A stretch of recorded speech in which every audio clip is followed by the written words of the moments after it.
Welcome to Grandma's Bedtime Stories. It's getting cold out there. Cuddled up with a blanket or slink down in your bed when you listen to this story.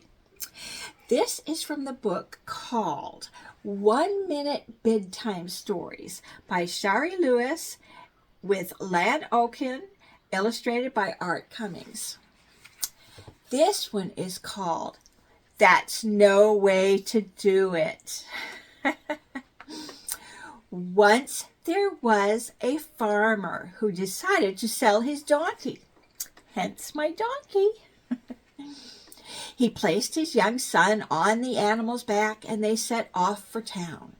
Before long, they passed a pair of old men who saw the boy riding and clucked. "Why is that healthy young boy riding while his poor father walks? That's not the way to do it." Embarrassed, the man made his son walk, and he rode the donkey instead.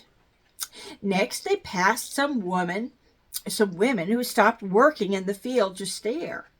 They shook their heads and said, "A grown man riding while he makes his child walk. Why, he's not fit to have a son. That's not a way to do it." So the father lifted the boy onto the donkey's back with him, and they rode together. But a group of children, feeling sorry for the small donkey, stopped them and said, "Two people riding on one small animal is too heavy a load. That's not the way to do it." So the farmer and his son both got off the donkey's back, tied the creature's legs together, and slung the beast on a long pole. Then they staggered on, determined to carry the animal into town. But while crossing a bridge, the donkey squirmed, knocked them off balance, and they all fell kerplunk into the river. As they were splashing around in the water, the farmer said to his son, "My only mistake was in trying to please everybody. There's just no way to do that, so you might as well please yourself."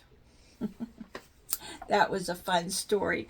When I was a child, I had that same story, but it had a little bit different ending.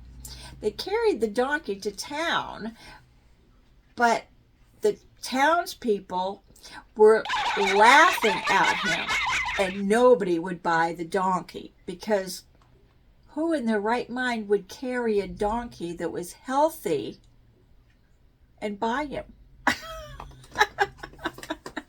Either way, you've got to please yourself. So when you get together with your family, you please your family and yourself, and not everybody out in the neighborhood. Or when you're making a dinner and you say, "I don't do it that way." Well, you make the dinner your way, and that person can make the dinner their way, and both ways can be right. Thank you for being with me today. Have a great week, and I'll see you back next week for another story or maybe a song. Bye-bye now.